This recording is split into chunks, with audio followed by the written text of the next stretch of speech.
An appeals court in New York has ruled in Donald Trump's favor, plus other shocking Trump news.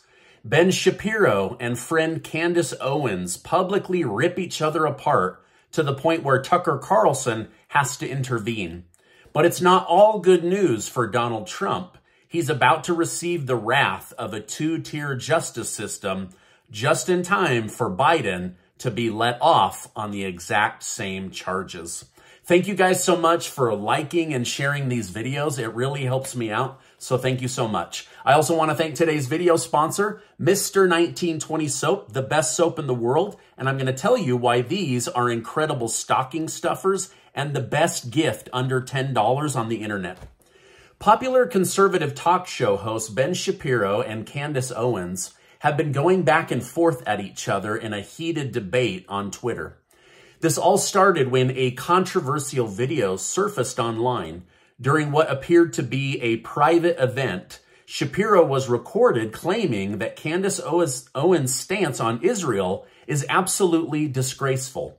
In an effort to understand what happened between the two, former Fox News host Tucker Carlson interviewed Owens, where she made it clear that she is not pro-Hamas. She explained that Shapiro likely took her sympathy for the innocent people in Palestine out of context and clarified that her heart hurts for those in Israel, but it also hurts for people in Palestine that are losing their life. She criticized the media for demanding that you either love one side and hate the other versus having sympathy for both sides. Now, I've been caught in this same thing. I am definitely pro-Israel, anti-Hamas, but I also know when innocent people are being killed, and it wrenches my heart. And so that's exactly what these two are squabbling over.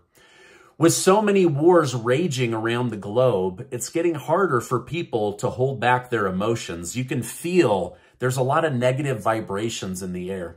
For example, violent protests broke loose outside of the Democrat National Committee headquarters in Washington, D.C. yesterday. The protests were pro-Palestinian in nature and were sparked by grievances against the United States military and their policies in the Middle East. Several arrests were made as the situation escalated, with some people being pepper sprayed, police officers being beaten, and an attempt to vandalize or break into the DNC building. Now, many D.C. police officers admitted this morning that this crowd was wilder and more angry than the crowd they dealt with at the January 6th Capitol breach. There's also something going around on TikTok where younger generations, Gen Z and younger, are circulating a letter from Osama bin Laden where he blames the Jews for running the banking system and attacking the Middle East. And this is why they made their attack on the towers in New York on September 11th. People are getting their sympathy mixed up, and now they're blaming America for this attack, even though 3,000 people were killed that were completely innocent of anything that the U.S. government has done in the past. Now, in regards to Israel, the White House has just claimed that hostage negotiations are still ongoing. In fact, there's a team round the clock in Qatar, and National Security spokesman John Kirby backed this up, basically saying, we are working around the clock for a potential hostage release. Now, Kirby stated, we are in some intense negotiations. Hopefully, we'll come out the right way, and we'll have good news to talk about with multiple hostages getting free. But we don't have a deal right now, and until we do, the less I say, the better. Excuse me. Donald Trump and his company were found guilty of business fraud in New York without a trial. The judge then fined them $250 million on erroneous valuations and erroneous information. They then gagged him so that he couldn't talk about this to his voters and constituents. Well, now an appeals court has overruled the judge in this trial, saying that he overstepped his legal authority and has now revoked the gag order against Donald Trump so that he can be open with his family, friends, and even his voters around the country about what's really happening to him during this trial. Earlier today, a judge in the state of Michigan threw out a lawsuit seeking to block Donald Trump from being added to the presidential ballot. The judge ruled that those that brought the suit don't get to dictate who citizens vote for when it comes to president. There is a system. That system must be followed. The judge also reprimanded the Michigan Secretary of State, Jocelyn Benson, for election interference and pointed out that she had no authority to try to remove Donald Trump from the ballot. Now, the judge said nothing is going to happen to her for election interference, but he did call it out as election interference, and Donald Trump's name will remain on the ballot. Now, this is the third state that I've told you about that has ruled in favor of Donald Trump. We're still waiting on the big case in the state of Colorado, where they're trying to use a civil war law stating that he committed insurrection, even though he was never found guilty of that, and they never were able to tie him to the Proud Boys or whatever these other groups are that they say he was secretly communicating with. David DePapa, the man that attacked Nancy Pelosi's husband with a hammer, has been found guilty and he will go to jail. He openly admitted that he planned to tie Nancy Pelosi up, interrogate her, and then break her knees. This is horrifying, and I'm so glad that he was caught and is being sent to jail. It's just horrible. Now, the United States military is suffering from the lowest enrollment since 1973, and nobody wants to bring back the draft. So, to combat this, the military has removed the requirement to get the COVID-19 shot in order to serve. So they're basically admitting that this miracle shot is no longer necessary in order to serve one's country. The new House Speaker, Mike Johnson, announced today that he's personally seen enough evidence for a possible impeachment inquiry of Joe Biden and wants the House of Representatives to call all the top witnesses in to be questioned under oath. He said there's at least $10 million in this pay-to-play foreign bribery scheme, and it's likely much more than that.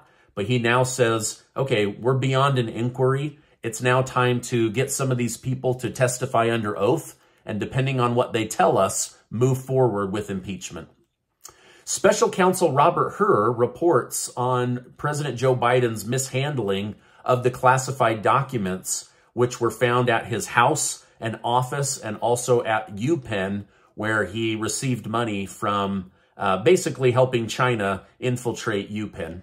Now, according to the Wall Street Journal, the report is critical of Biden and how he handled the documents. And after investigating the president, his family, and 100 other people, they've decided that the right thing to do is to just take back the documents. So even though he had documents from when he was a senator and illegally from when he was vice president under Barack Obama, they've decided not to do anything. They're saying it's not worth it. Yes, they're classified. Yes, they're top secret. Yes, people from China had access to this. The university had access to this. Anyone who went into Joe Biden's garage had access to this. The investigation was triggered when classified documents were found at UPenn Biden Center in November, dating back to when he was vice president.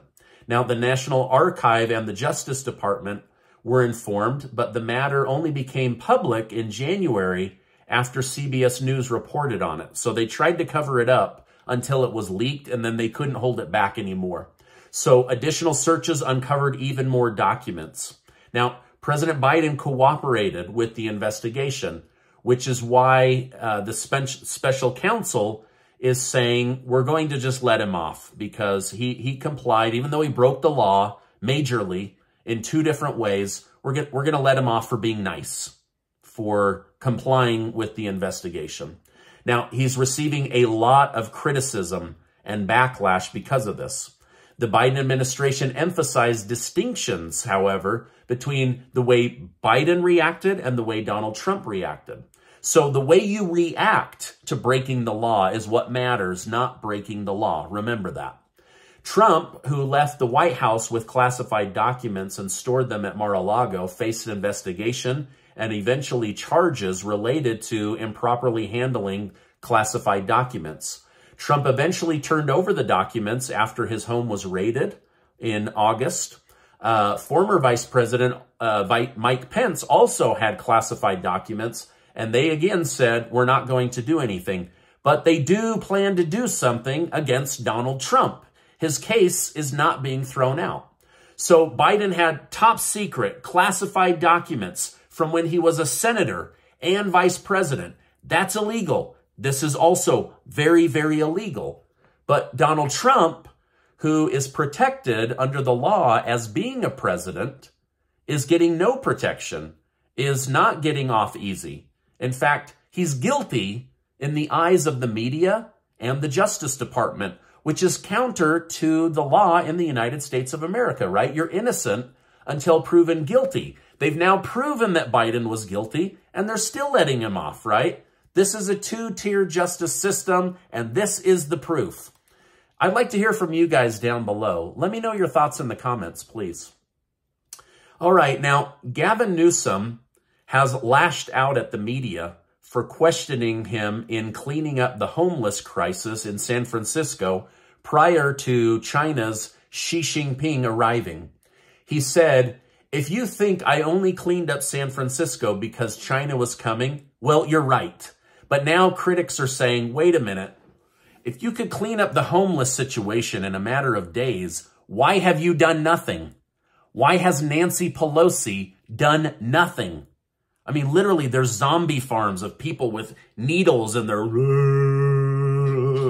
And they stand right outside of children's bus stops. They pee and poop all over the sidewalk in San Francisco. But China comes into town, cleaned up like Bewitched. Boing, da, da, da, doing. But not for everyday citizens, not for the taxpayers.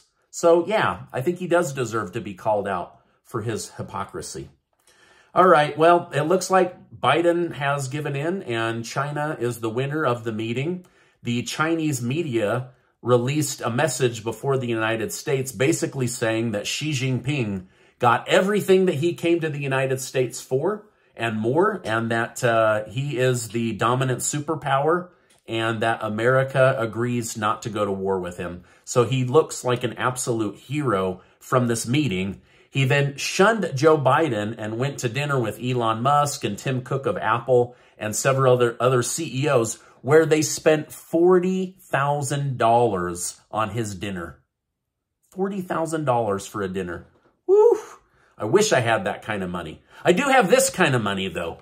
If you want the very best stocking stuffer or gift for under $10 on the internet, look no further than Mr. 1920 soap. You guys... Oh my gosh, this smells so good. This is one of my favorite. This is oat milk honey, and this is black soap. Now, these are big, chunky bars of soap, right? Look at that. This smells like the cleanest thing you've ever smelled in your whole life. And this one, oat milk and honey, look at how big that is. This smells like brown sugar on oatmeal. I don't know how to explain it. It just smells delicious. Like you almost want to take a bite out of the bar, but you didn't even say any swear words. So, you know, you don't have to wash your own mouth out with soap. Anyway, Mr. 1920 Soap has sponsored my channel for 3 years. When other people dropped me for being a truth teller, they continue to sponsor the channel. So thank you for that. If you can support them, and seriously, Christmas is coming faster than you think. These are the best stocking stuffers in America. They're also the best internet gift under $10. And if you use code AMAZING at checkout, you can even get 15% off. Woo! I've been ranting. Look how hot my ears are from getting all heated up about today's news. Hey, I just want to say that I appreciate you being in my YouTube community, allowing me to keep you up to date on what's really going on. But before you go, I just want to remind you that you are amazing. Just in case nobody told you that today, I'm telling you, you're amazing, you're valuable, you're loved, and I'm so grateful you're in my community. Before you go, give this video a like and hit that subscribe button. Also, check out this interview and also this video. Thanks so much, and I will see you on the next video.